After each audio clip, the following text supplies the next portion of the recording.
My name is Rob, and I'm 63 years old. 5 days ago, my son Atlas threw me out of the house I'd been paying the mortgage on for 17 years here in Augusta, Georgia. He'd just inherited $22 million from his grandfather's estate, and apparently that made him feel untouchable. What he didn't know was that I'd spent 32 years building my marine engine restoration business from a single-bay garage into the go-to operation for luxury yacht owners across the Southeast. When you've rebuilt Caterpillar diesel systems for clients who own $50 million vessels, you understand precision, patience, and most importantly, you develop connections with people who have serious money and serious influence. The irony wasn't lost on me. Here was my son, acting like 22 million made him king of the world, when I'd been quietly managing relationships with clients whose individual yachts cost more than his entire inheritance. But Atlas had always been the type to let money go to his head. Even as a kid, he'd blow through his allowance in 2 days and then expect me to bail him out. I should have seen this coming. The morning he delivered his ultimatum, I was in my workshop behind the house, rebuilding the fuel injection system on a 2,800 horsepower engine for a client's Azimut yacht. My hands were covered in marine-grade lubricant, and I was focused on calibrating the injector timing to manufacturer specifications when Atlas walked in with that smug expression I'd been seeing more often since the will reading. "We need to talk," he said, not even acknowledging the precision work I was doing. This engine represented $40,000 in restoration fees, but to him, I was just the old man tinkering in the garage. I set down my torquey wrench and gave him my attention. "What's on your mind, son?" "I've been thinking about the living situation," he said, pacing around my organized workspace like he owned it, which, technically, I guess he thought he did now. "With grandfather's money, Ember and I want to start fresh. We're planning some major renovations, and honestly, it would be easier if you found your own place." I studied his face, looking for any sign of the boy I'd raised, the kid I'd taught to fish in the Savannah River, whose college tuition I'd paid without blinking. "You're asking me to move out of my own house?" "It's not really your house anymore, Dad. I mean, I can afford the mortgage payments now. I can afford everything. And Ember thinks it would be better for our marriage if we had some space." Ember. His wife of 3 years, who'd never worked a day in her life, who spent her afternoons at the country club I'd been paying membership fees for since Atlas was in high school, the same country club where she'd been telling anyone who'd listen about her husband's newfound wealth and how they were finally going to live the lifestyle they deserved.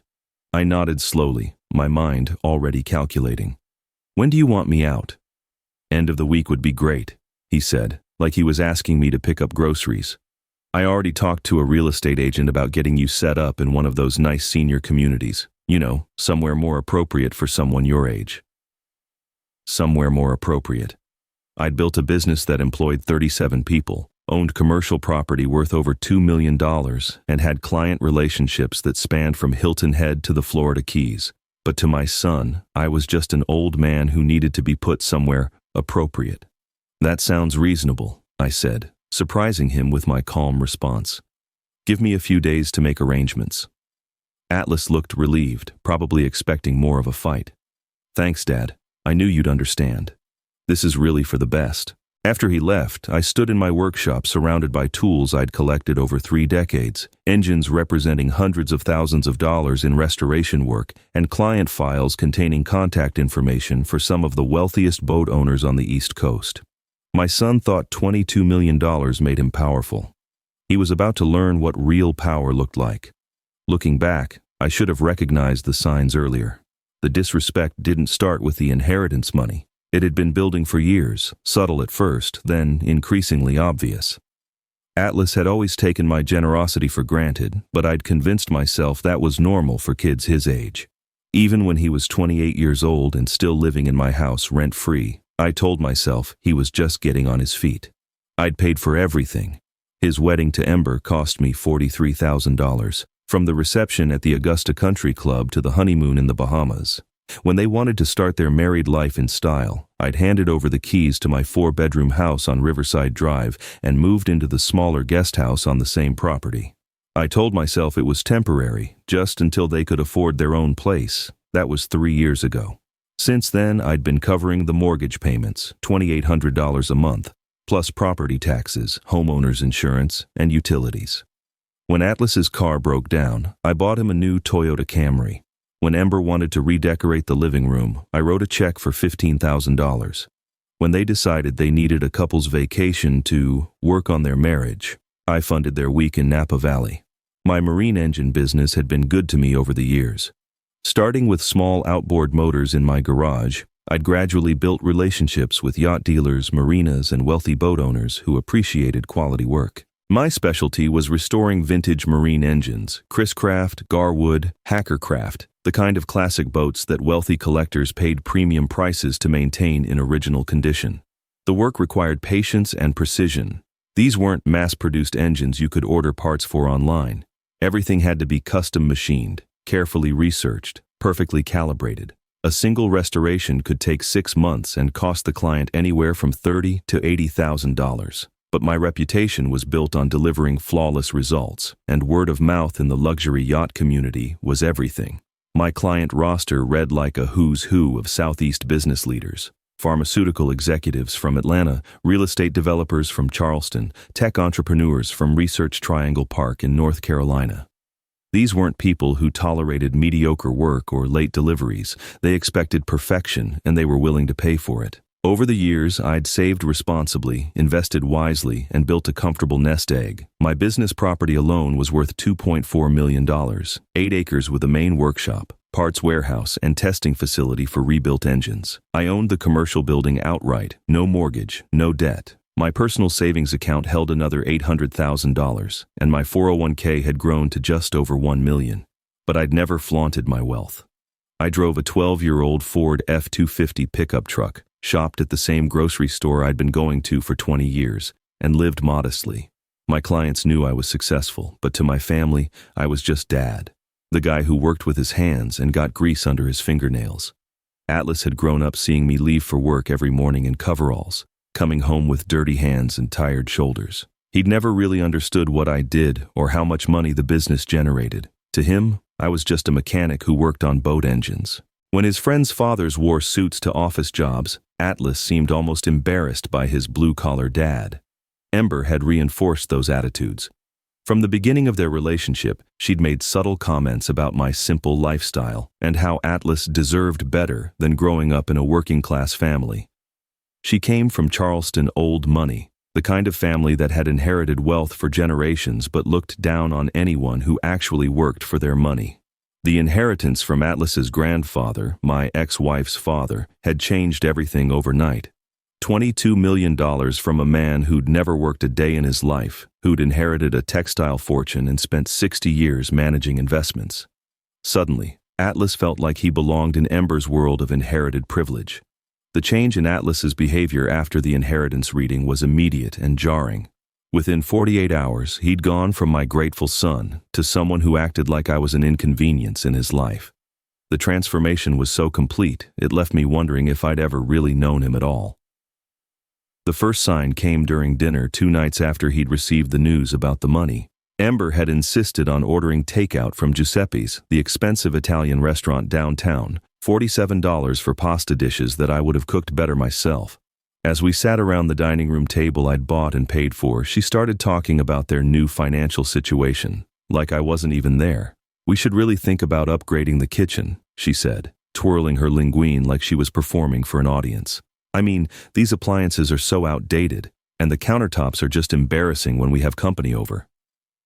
I'd renovated that kitchen 3 years earlier, spending $18,000 on granite countertops and stainless steel appliances specifically because Ember had complained about the dated look. But apparently, $18,000 wasn't enough when you suddenly had $22 million to spend. Atlas nodded along enthusiastically. "You're absolutely right. We could probably do the whole thing for, what, $50,000? Maybe $75 if we go really high-end." "We?" I asked. "I thought you were still looking for work." That's when Atlas gave me a look I'd never seen before. Cold, dismissive, like I was a stranger who'd interrupted their conversation. "Dad, I don't think you understand. Things are different now. I don't need to work some entry-level job anymore. I'm financially independent." Financially independent. This from a 28-year-old man who'd never held a job for longer than 6 months, who'd been living in my house and eating my food while finding himself and exploring his options. Now, because his grandfather had died and left him money he'd never earned, he was financially independent. Over the following days, the disrespect escalated. Atlas started referring to my house and my property when talking to contractors about renovation estimates. He scheduled meetings with architects and interior designers without consulting me, discussing changes to the home I'd been maintaining and improving for nearly 2 decades. When I tried to voice my concerns, Ember would interrupt with comments about how I didn't understand their vision or how I was stuck in the past. She spoke to me like I was a child, using that patronizing tone wealthy people use when they're explaining why poor people just don't get it. The breaking point came when I discovered they'd been meeting with real estate agents behind my back. I found the business cards in the kitchen drawer, 3 different agents from Augusta's most expensive agencies. When I confronted Atlas about it, he didn't even have the decency to look embarrassed. "We're exploring our options," he said.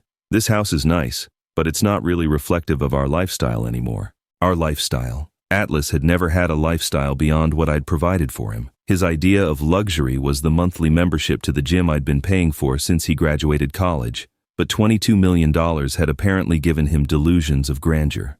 "What about my workshop?" I asked. "My business is based here. All my equipment, my client files, everything I've built over 30 years. Atlas shrugged like it was a minor inconvenience. "There are plenty of commercial spaces available. You could find something smaller, more appropriate for someone your age. Maybe it's time to think about scaling back anyway." Scaling back. I was 63 years old, in perfect health, running a business that generated more income in a good month than Atlas had ever made in a year. But in his mind, I was some old man who needed to step aside and make room for his newfound importance. That night, I sat in my workshop looking at 30 years of carefully acquired tools, reference manuals, and client relationships. I thought about the precision work I did, the trust my clients placed in me, the reputation I'd built one perfect restoration at a time. Atlas saw grease and coveralls. He had no idea what he was looking at. The morning Atlas delivered his ultimatum, I spent an hour in my workshop going through client files and thinking about what real power actually looked like. My son thought $22 million made him untouchable, but he'd never understood how business relationships really work. When you've been restoring engines for yacht owners who think nothing of spending $200,000 on a weekend getaway, you learn that money isn't just about the numbers in your bank account. It's about who trusts you with their most valuable possessions. I pulled out my client database and started making calls. First was Harrison Blackwell, CEO of Blackwell Pharmaceuticals in Atlanta. I'd restored the twin Detroit diesel engines on his 60-foot Hatteras Sportfisher 3 years earlier. The job had taken 4 months and cost him $87,000, but when those engines fired up for the first time, they purred like brand new machinery. Harrison had been so impressed he'd recommended me to 6 other executives in his network. "Rob, good to hear from you," Harrison said when I reached him at his office. "How's that Azimuth project coming along?" "Right on schedule," I told him. "Actually, I'm calling about something else. I need some advice about a delicate family situation." I explained the inheritance circumstances and Atlas's sudden decision to evict me from my own property. I kept it factual, professional. No emotional manipulation, just the straightforward details of what had happened. Harrison listened without interrupting. "That's a tough situation," he said finally. "Family money can bring out the worst in people. What kind of advice are you looking for?" "I need to understand my legal options," I said. "Property rights, tenant protections, that sort of thing. I've been paying all the expenses on this house for 17 years, but the deed is in Atlas's name." Harrison was quiet for a moment. "You know, my brother-in-law is a real estate attorney here in Atlanta, Marcus Henderson. He specializes in property disputes and family law. Would you like me to give him a call?" Within 2 hours, I had an appointment scheduled with Marcus Henderson for the following morning. Harrison had already briefed him on the basic situation and assured him that my business reputation was solid. When wealthy clients recommend you to their family members, doors open quickly. My next call was to Rebecca Robb, no relation despite the shared name, who owned a chain of high-end marinas from Savannah to Jacksonville. I'd been doing restoration work for her clients for over 15 years, and she'd become something more than a business contact. Rebecca understood the marine industry from both the mechanical and financial sides. "Atlas doesn't realize what he's messing with," she said after I explained the situation. "Your client list reads like a Fortune 500 directory. These people don't just trust anyone with their toys. That's what I'm hoping, I said. But I need to understand my position before I make any moves. Smart approach, Rebecca agreed.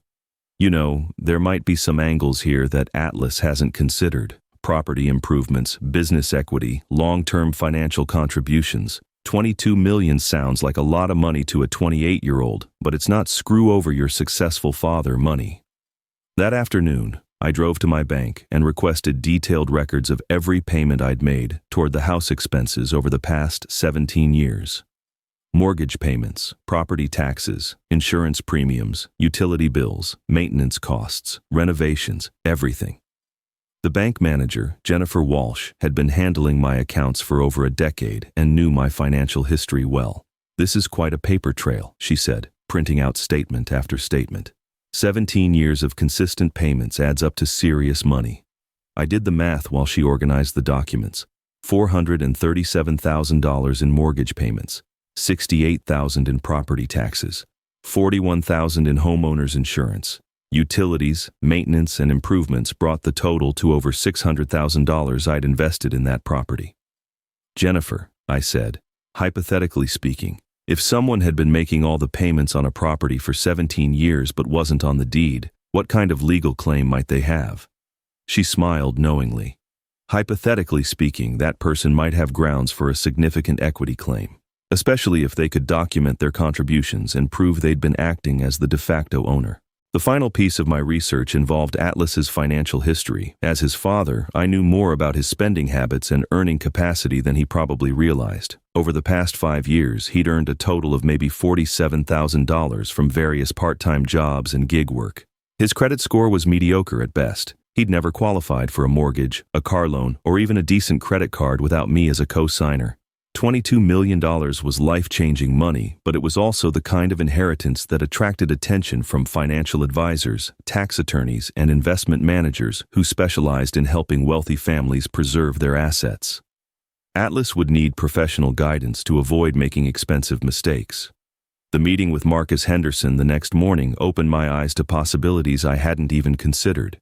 His law office occupied the top 2 floors of a downtown Atlanta high-rise with floor-to-ceiling windows overlooking the city skyline, the kind of setting that suggested serious money and serious legal firepower. Marcus was younger than I'd expected, maybe 45, but his handshake was firm and his questions were precise. Harrison had briefed him well, and he'd already pulled some preliminary research on Georgia property law before I arrived. Your situation is more complex than a simple landlord-tenant dispute, he said, spreading out documents across his mahogany conference table. You've been acting as the equitable owner of this property for 17 years. The fact that you've paid all carrying costs, made improvements, and treated it as your primary residence creates what we call a constructive trust. He explained that my documented financial contributions gave me a substantial claim to the property's equity, regardless of whose name was on the deed. Even more interesting, Georgia law had specific protections for family members who'd been induced to make improvements to property based on promises or expectations of ownership. The challenge, Marcus continued, is that inheritance money changes the dynamics. Your son now has the financial resources to fight a legal battle, which could drag on for years. However, he also has vulnerabilities you might not have considered. Marcus pulled up Atlas's credit report on his computer screen. As I'd suspected, it wasn't impressive. More importantly, the sudden influx of $22 million would trigger significant tax implications and reporting requirements. Large inheritances often create immediate liquidity problems, Marcus explained. The money might be in trust funds, investment accounts, or real estate that can't be quickly converted to cash. Your son might feel rich on paper but actually be cash poor for months or even years. He recommended a multi-pronged strategy. First, file an immediate legal claim for my equity stake in the property. Second, document my ongoing business operations from the workshop, establishing that evicting me would cause significant financial harm to a legitimate business. Third, explore whether Atlas had the legal authority to evict me at all, given my established residency and financial stake. The goal isn't to destroy your relationship with your son, Marcus said. It's to establish your legal position strongly enough that he'll want to negotiate rather than fight. That afternoon, I drove to Augusta's courthouse and filed the paperwork Marcus had prepared. A formal claim for equitable ownership of 47 Riverside Drive, supported by 17 years of financial records. The filing fee was $350. Money well spent to establish my legal standing. My next stop was the county tax assessor's office, where I requested a complete history of property tax payments on my address. The records confirmed what I already knew. Every payment for the past 17 years had come from my checking account. Not a single payment from Atlas, even after he'd started claiming ownership of his house. Back at my workshop, I started calling clients to inform them about potential disruptions to my business operations. This wasn't just courtesy, it was strategic. When wealthy yacht owners hear that their trusted marine engine specialist is being forced out of his established workshop, they tend to take notice. Charles Pemberton, who owned a pristine 1967 Chris Craft Constellation, was particularly interested in the details. "So your son inherited some money and decided he doesn't need his father anymore?" he asked. "That's a hell of a way to treat the man who built a successful business." "I'm hoping we can work things out," I said diplomatically. "But I wanted you to know there might be some delays if I have to relocate my operation." Charles was quiet for a moment. "Rob, I've been thinking about expanding my collection. Maybe it's time to look at that 1955 Chris Craft Cobra you mentioned. Would a $50,000 deposit help with your immediate situation?" Within 2 hours, I had 3 similar calls from other clients. Word travels fast in the yacht restoration community, especially when someone well-respected is being treated poorly. By the end of the day, I had over $120,000 in new deposits for restoration projects that would take me well into the following year. That evening, I reviewed my financial position. Between my business accounts, personal savings, and available credit lines, I could access nearly $2 million without touching my retirement funds. Atlas thought his inheritance made him wealthy, but he'd never seen what liquid capital could accomplish in the right hands. The irony wasn't lost on me. My son had inherited money from a grandfather who'd never worked for it, and now he was trying to push out the father who'd actually built something valuable from nothing. But Atlas had made one critical mistake. He'd underestimated who he was dealing with. The next morning, I implemented the strategy Marcus Henderson had outlined. First step was serving Atlas with formal legal notice of my equity claim on the property. I hired a professional process server, a woman named Patricia who'd been delivering legal documents in Richmond County for 15 years. She arrived at my house at 9:30 a.m., just as Atlas was having his morning coffee on the back deck. I watched from my workshop window as Patricia approached him with the manila envelope. Atlas looked confused at first, then increasingly agitated as he read through the documents. Within 10 minutes, my phone was ringing. "What the hell is this supposed to be?" Atlas demanded, his voice pitched higher than usual. "You're suing me? Your own son?" "I'm not suing you," I said calmly. "I'm filing a legal claim for my equity stake in property I've been paying for since you were 11 years old. There's a difference. This is ridiculous. You can't just make up some claim because you're mad about moving out." I could hear Ember in the background, her voice sharp with panic. She was saying something about calling her father's attorney, about how this was going to complicate their renovation plans. "Atlas," I said, "I've documented $607,000 in payments toward that house over 17 years.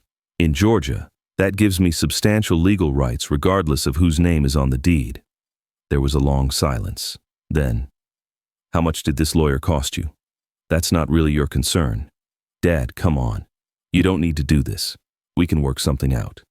But it was too late for reasonable negotiation. Atlas had shown me exactly who he was, and I'd responded accordingly. The legal filing was just the beginning. My second move was activating my business network in ways Atlas couldn't possibly understand. I called a meeting with Rebecca Robb at her flagship marina in Savannah. Rebecca had been in the marine industry for 25 years and understood how reputation and relationships really worked. "Your son has no idea what he's messing with," she said as we walked among the luxury yachts docked at her facility. "These boats represent hundreds of millions in investment. Their owners don't trust just anyone with maintenance and restoration." Rebecca had a proposal. Her marina was expanding operations and needed an on-site engine restoration specialist for their high-end clients. She was offering me a 5-year contract with a guaranteed workshop space, equipment allowances, and a base salary of $200,000 annually, plus project fees. "It would actually be an upgrade from working out of your garage," she said. Climate-controlled workshop, hydraulic lifts, full machining capabilities, everything you'd need to handle the biggest restoration projects. The offer was generous, more than generous. It would also send a clear message to the yacht community that Rob Marine Restoration was expanding, not contracting. Atlas thought he was pushing me toward retirement. Instead, he was forcing me into a better business situation. That afternoon, I made another strategic call. Harrison Blackwell had mentioned his company was always looking for investment opportunities in successful small businesses. I'd never considered bringing in outside investors, but circumstances were changing my perspective on a lot of things. "I've been watching your operation for years," Harrison said when I explained the situation. "You're sitting on a goldmine with that client list and your reputation. Have you ever thought about franchising the restoration process?" We talked for over an hour about possibilities I'd never seriously considered. Harrison's pharmaceutical company had extensive experience with precision manufacturing and quality control protocols. The skills that made him successful in drug production could potentially be applied to marine engine restoration on a larger scale. "What would you say to a partnership?" he asked. "My company provides capital and business infrastructure. You provide the technical expertise and client relationships. We could open restoration facilities in 3 or 4 key markets along the coast." The numbers he suggested were staggering: an initial investment of $5 million to establish operations in Savannah, Charleston, and Fort Lauderdale, projected revenues of $15 to $20 million annually within 3 years. My ownership stake would be 60%, with guaranteed management control of all technical operations. Atlas had kicked me out of a garage workshop. These conversations were leading toward building a regional marine restoration empire.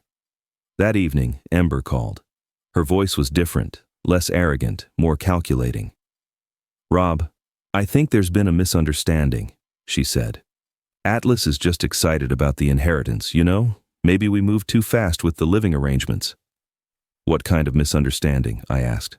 "Well, we never meant you had to move out immediately. We were thinking more like a gradual transition. Maybe we could work out some kind of arrangement where everyone's comfortable." Translation. Their attorney had explained how expensive my equity claim could become, and they were realizing that $22 million wouldn't go as far as they'd thought if they had to fight a protracted legal battle while also funding their lifestyle fantasies. "That's an interesting perspective," I said. "Unfortunately, I've already made other arrangements." By the 4th day after Atlas's ultimatum, the consequences of his decision were cascading faster than he could handle. My legal filing had triggered a chain of events that revealed just how little he understood about money, business, or the adult world he thought he was ready to dominate. The first crack in his confidence came when he tried to access his inheritance funds to pay for the renovations Ember had been planning. I learned this from Jennifer Walsh at the bank, who called me with an interesting update. "Your son came in this morning trying to get approval for a $200,000 construction loan," she said. "Apparently, the inheritance money is tied up in a complex trust structure that won't allow large withdrawals for the first 18 months. This was news to me, but it made perfect sense. Atlas's grandfather had been a shrewd businessman who understood that sudden wealth could destroy unprepared young people. The trust was designed to provide a comfortable income while preventing catastrophic financial mistakes. "What kind of income are we talking about?" I asked. "The trust pays out about $15,000 per month," Jennifer explained. "Comfortable living, but nowhere near the kind of money needed for major home renovations or lifestyle changes." $15,000 per month was more than Atlas had ever earned from working, but it was also less than I'd been spending to support his household. The mortgage, insurance, utilities, and maintenance on the Riverside Drive property cost nearly $4,000 monthly. Atlas was about to discover that being a homeowner involved a lot more than just living in a nice house. The second blow came from an unexpected source. Ember's father, Charles Ashworth III, had apparently heard about the legal filing through his own attorney network. Old Charleston money families take property disputes seriously, and Charles was not pleased with how his daughter and son-in-law were handling the situation. Atlas called me that afternoon, his voice strained. "Dad, I need to ask you something. Did you know that Ember's father is threatening to cut off her trust fund?" I hadn't known that, but it didn't surprise me. Wealthy families don't stay wealthy by tolerating reckless behavior from their children. If Charles Ashworth thought his daughter was involved in something that could damage the family's reputation, he'd move to protect their interests. "What does that have to do with me?" I asked. He says the legal dispute makes us look like we're trying to defraud family members. He's worried about how this reflects on their family name. The Ashworth family had been prominent in Charleston society for over a century. Their wealth came from shipping and real estate investments that had been carefully managed across multiple generations. They understood that reputation was more valuable than any individual financial transaction. "Maybe you should have thought about that before you decided to throw me out," I said. "Dad, please. We need to figure out how to resolve this." But resolution was no longer entirely up to us. My business partnership discussions with Harrison Blackwell had attracted attention from other potential investors who'd heard about the unique market position of specialty marine restoration. Word was spreading through the yacht community that Robb Marine Restoration was planning a major expansion. Rebecca Robb called with an update that changed everything. "Rob, I just got off the phone with Marcus Beaumont in Fort Lauderdale. You know who that is?" I did. Marcus Beaumont owned the largest yacht brokerage on the East Coast, with clients who bought and sold vessels worth tens of millions of dollars. His referral could make or break a marine service business. "He heard about our partnership discussions," Rebecca continued. "Apparently 3 of his biggest clients have been asking about quality engine restoration services in the Southeast. He wants to meet with us next week about an exclusive service agreement." The numbers Rebecca mentioned were staggering. An exclusive restoration contract with Beaumont's brokerage could generate $5 to $7 million annually just from his client referrals. Combined with Harrison's expansion capital, we were looking at building a business worth more than Atlas's entire inheritance. That evening, I received a call that surprised me. Dr. Elizabeth Morrison, Atlas's grandfather's estate attorney, wanted to schedule a meeting. Apparently, the trust documents contained provisions that Atlas hadn't fully understood. "Mr. Robb," she said, "I think there are some aspects of the inheritance structure that might interest you. Would you be available to come to my office tomorrow morning?" The meeting was scheduled for 10 a.m. in downtown Augusta. Dr. Morrison had been managing the grandfather's affairs for over 20 years and understood the family dynamics better than anyone. Her call suggested that Atlas's inheritance situation was more complicated than he'd realized. As I prepared for bed that night, I reflected on how dramatically things had changed in just 4 days. Atlas had thought he was gaining independence by kicking me out. Instead, he'd triggered a sequence of events that was transforming my small restoration business into a potential regional empire, while simultaneously revealing the limitations of his own financial position. The irony was perfect. My son had inherited $22 million and immediately became less powerful than he'd been when he was living off my generosity. Sometimes the best revenge is simply allowing people to face the consequences of their own decisions. The meeting with Dr. Morrison the next morning revealed information that turned Atlas's inheritance from a blessing into a potential nightmare. Her law office was located in a restored antebellum mansion downtown, the kind of place that managed old Southern money with discretion and expertise spanning generations. "Mr. Robb," she said as we settled into her mahogany-paneled conference room, "I need to discuss some provisions in your former father-in-law's trust that directly affect your son's situation." She opened a thick legal file and pulled out documents I had never seen before. The trust contains what we call a character clause, provisions that allow the trustees to modify or revoke distributions based on the beneficiary's behavior and decision-making. Dr. Morrison explained that Atlas's grandfather had been deeply concerned about the corrupting influence of unearned wealth. The trust was designed not just to provide financial security, but to encourage responsible behavior and family relationships. Specifically, she continued, the trust requires beneficiaries to maintain positive relationships with immediate family members and demonstrate sound financial judgment. Legal disputes with family members triggered an automatic review process. My equity claim against the property had activated this review. The 3 trustees, Dr. Morrison, a bank trust officer, and a family friend, were now required to evaluate whether Atlas's actions demonstrated the kind of character his grandfather had hoped to encourage. "What does that mean practically?" I asked. "It means Atlas's monthly distributions could be suspended while the trustees investigate whether his behavior aligns with the trust's intentions. The review process typically takes 90 to 120 days. 4 months without income would be devastating for someone who'd been living beyond their means and planning expensive renovations. Atlas had already committed to contractors, scheduled meetings with architects, and made promises to Ember about their upgraded lifestyle. Dr. Morrison also revealed something else. The trust contained matching provisions for family reconciliation. If Atlas could demonstrate that he'd resolved family disputes and rebuilt positive relationships, his distributions could actually increase substantially.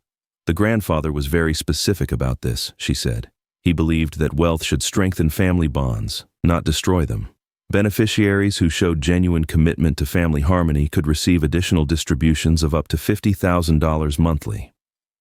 $50,000 per month was serious money, enough to fund the lifestyle Atlas and Ember had been planning. But it required exactly the opposite behavior from what they'd been demonstrating. I left Dr. Morrison's office with a complete copy of the trust documents and a clear understanding of Atlas's predicament. His inheritance was real, but accessing it required proving he was worthy of his grandfather's legacy. That afternoon, the situation deteriorated further for Atlas. I learned this from Rebecca Robb, who'd been contacted by Charles Ashworth's attorney in Charleston.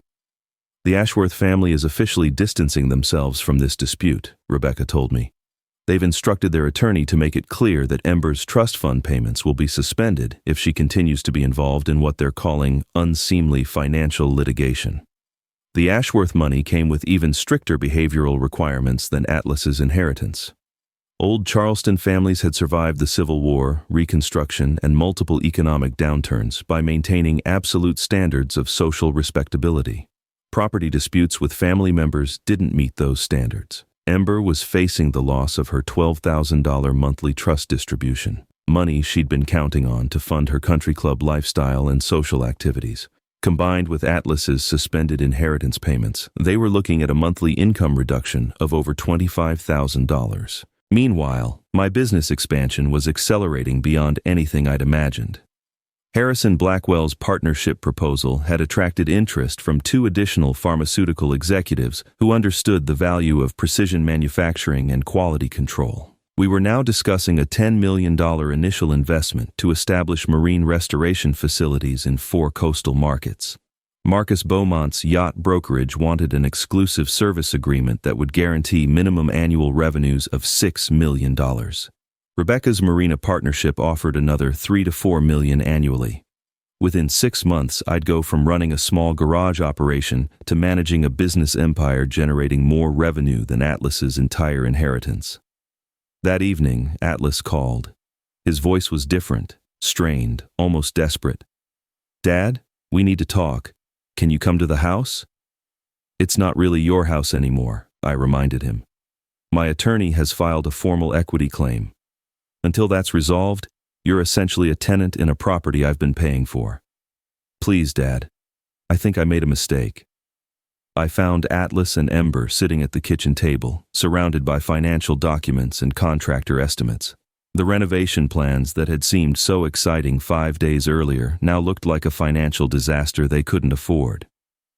"The trust won't release funds for major expenses," Atlas said quietly. "And Ember's family is threatening to cut off her income because of the legal dispute." Ember looked like she'd been crying. The arrogant woman who'd been planning to redecorate my house was gone, replaced by someone who was finally understanding the difference between inherited money and earned money. "We can't afford the mortgage payments without your help," Atlas continued, "or the insurance, or the property taxes. I never realized how much everything cost." This was the moment I'd been waiting for. Not out of cruelty, but because Atlas needed to understand what he'd thrown away when he'd decided my generosity wasn't worth his respect. The conversation that followed was one of the most difficult of my life, not because it was confrontational, but because it required me to watch my son fully comprehend the magnitude of his mistake. Atlas sat across from me at the kitchen table, surrounded by bills and contractor estimates he couldn't afford, finally understanding what financial responsibility actually meant. "Dad," he said, his voice barely above a whisper, "I need to ask you something, and I need you to be honest with me. How much money do you actually have?" I'd never fully explained my financial position to Atlas, partly because I'd been raised to be modest about money, and partly because I'd wanted him to understand the value of work before he learned about wealth. Now, with our relationship fundamentally changed, there was no reason to maintain that discretion. "My business is worth approximately $4 million, I said. "My personal assets total another $2.3 million.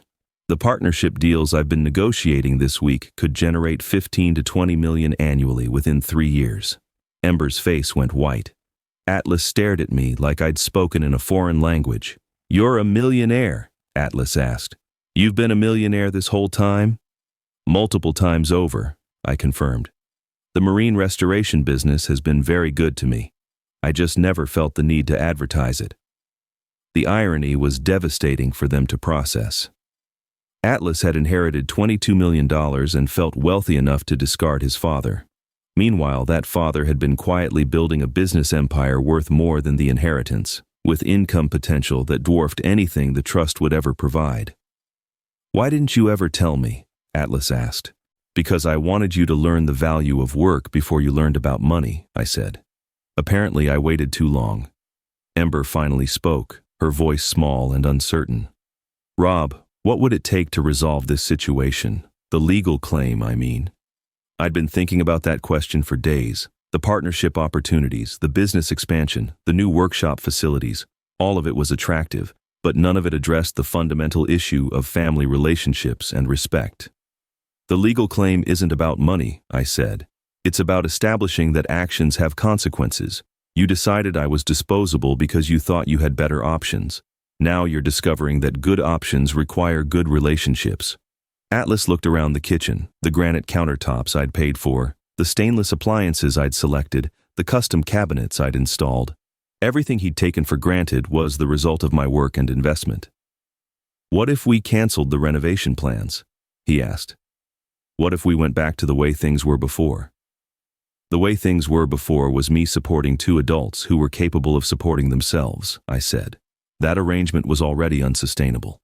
But I'd been thinking about a different kind of arrangement, one that could benefit everyone while establishing clear boundaries and expectations. The partnership opportunities had shown me possibilities I'd never considered for integrating family relationships with business growth. "There is one option," I said, "but it would require significant changes in how we approach this relationship." I explained my proposal. Atlas and Ember could remain in the house, but as genuine tenants paying market-rate rent, $2,800 monthly. Atlas would come to work for the expanding marine restoration business, starting in an entry-level position where he could learn the trade from the ground up. His salary would be $35,000 annually. Decent money for someone with no experience, but not enough to support the lifestyle he'd been planning. Most importantly, I continued, this arrangement would demonstrate to both trust administrators that Atlas is committed to family reconciliation and gainful employment that could restore his inheritance payments and Ember's trust fund. The terms were generous but realistic. Atlas would have stable employment and the opportunity to learn a valuable trade. Ember would need to find her own job, perhaps the first real employment of her life. They could live comfortably, but not extravagantly. "What about your equity claim on the house?" Ember asked.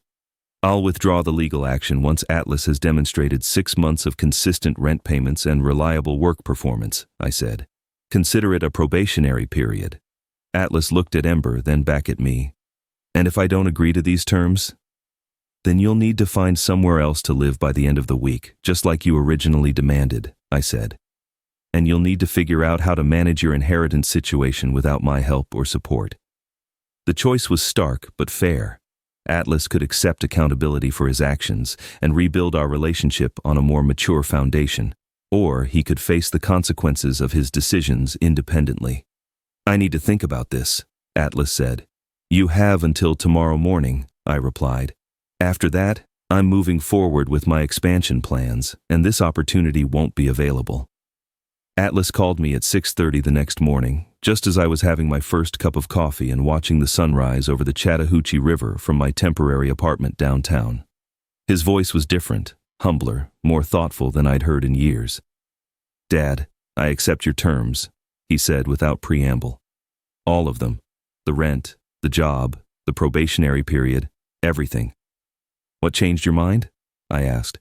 "Ember and I stayed up all night going through our finances," he said. "We realized that even with the inheritance, we need your guidance to make intelligent decisions. And honestly, I want to learn the business. I want to understand what you've built."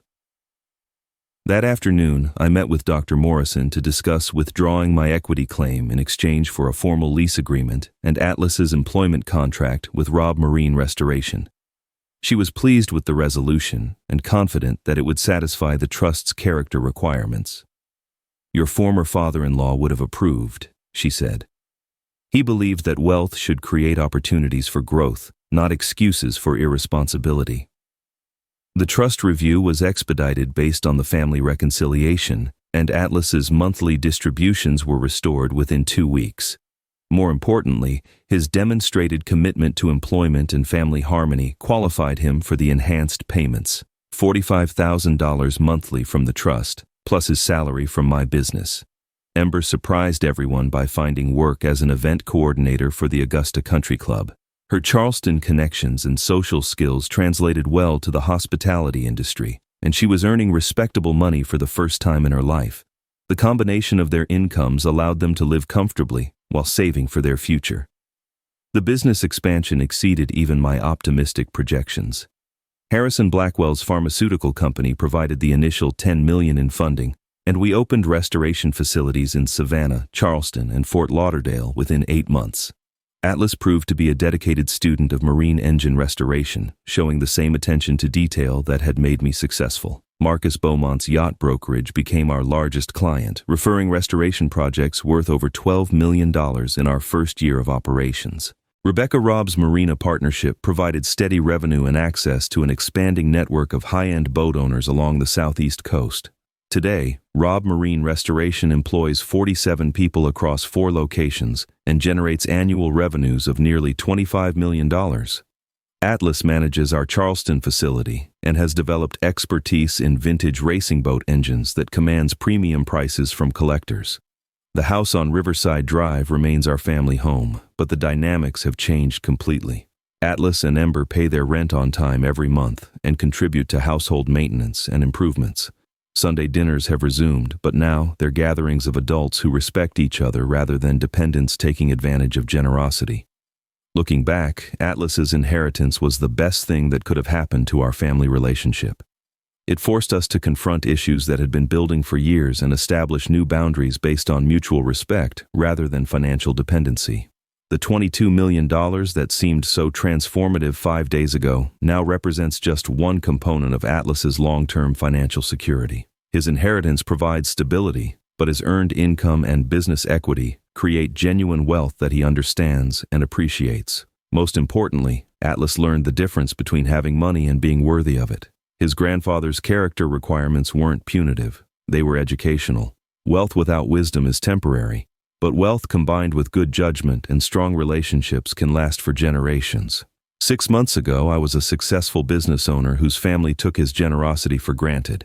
Today, I'm the patriarch of a family business that's building wealth and character in equal measure. Sometimes the best gift you can give someone is the opportunity to earn what they thought they deserved for free. Atlas still thanks me regularly for not giving up on him when he made his biggest mistake. I tell him the truth. I never gave up because I knew that underneath his temporary arrogance was the son I'd raised to value hard work, family loyalty, and earned success.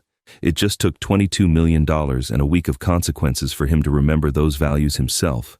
The inheritance taught us both something valuable.